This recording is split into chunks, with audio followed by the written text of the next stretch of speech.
Brasil es la sexta economía más grande del mundo, superando incluso al Reino Unido.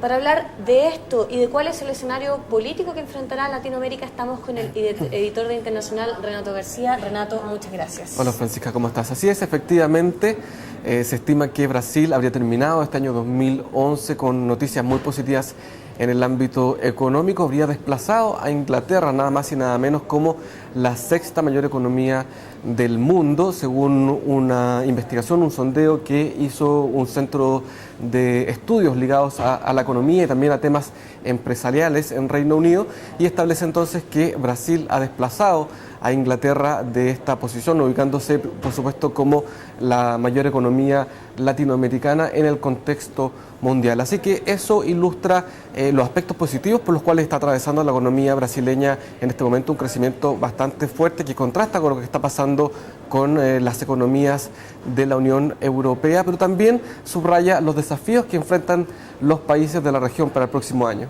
De hecho, los países emergentes somos los que estamos tirando de cierta manera el carro del crecimiento. Hablemos de los desafíos políticos, porque de la mano de este mayor crecimiento económico también detrás de esto están las buenas decisiones políticas que se puedan tomar.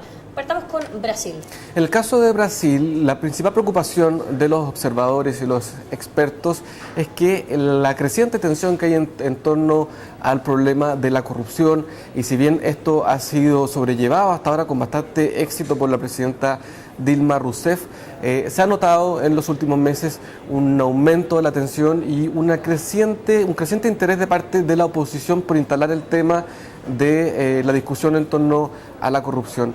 Y el temor de los economistas es que esto distraiga los esfuerzos del gobierno del necesario trabajo que se tiene que hacer todavía en Brasil, muy relevante en materia de reformas económicas para consolidar este fuerte crecimiento que han tenido, y una tarea pendiente que tiene Brasil hace mucho tiempo, que es el desarrollo de su infraestructura.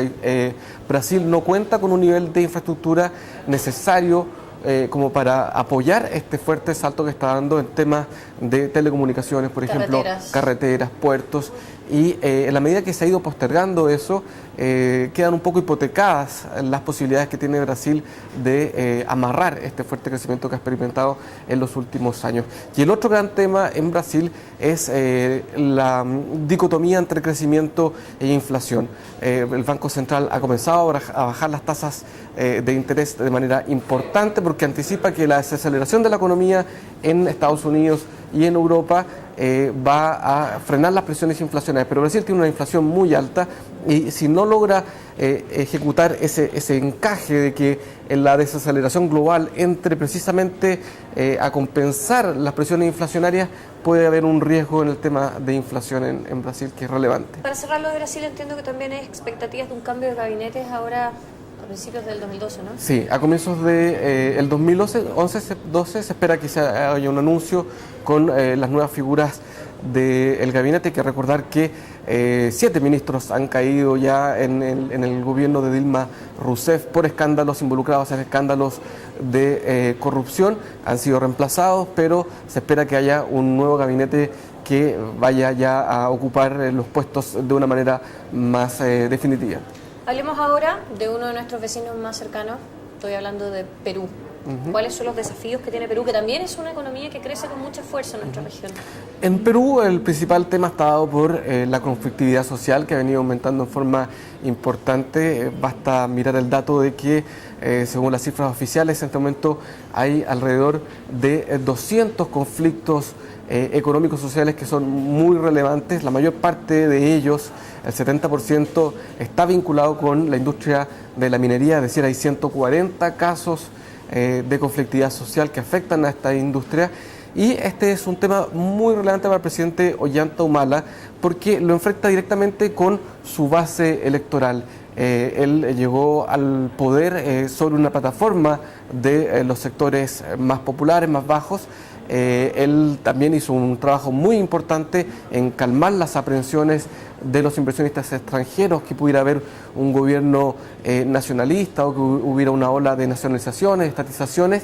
Él ha logrado desactivar eso, pero tiene que hacer un juego muy fino de lograr mantener el apoyo de la base que lo eligió, resolver estos conflictos y al mismo tiempo no enajenar a los inversionistas extranjeros. Hay que recordar que mañana se debería designar una comisión que va a ser la que va a estar a cargo de fiscalizar, particularmente uno de los casos de que es Mineras Congas en Cajamarca, que se ha convertido en uno de los más emblemáticos en este tema.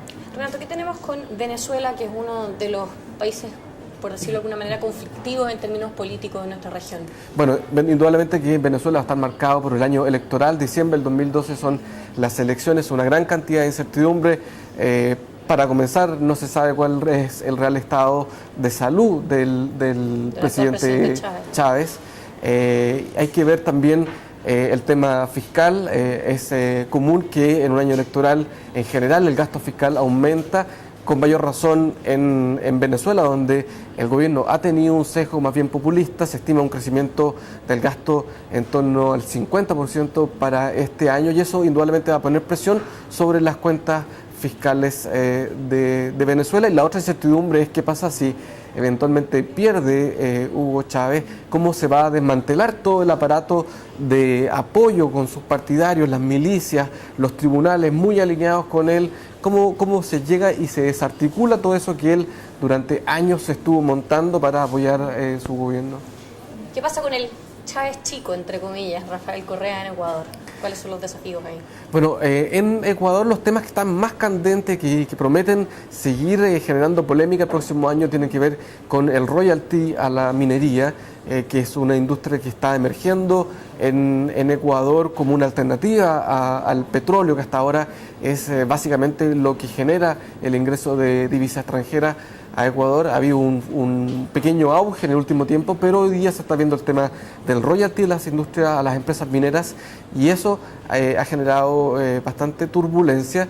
Y el otro punto que es clave y que también se repite un poco con el caso de Argentina, que es este proyecto que tiene Ecuador para formar una agencia que va a estar a cargo de la supervisión de los medios, y el gran temor de la oposición es que esto sea más bien un pretexto para imponer un control estatal particularmente sobre los medios de oposición. ¿Qué es lo que está pasando en Argentina con la recién electa presidenta reelecta presidenta Fernández? En Argentina tenemos un poco más de tranquilidad, ¿no?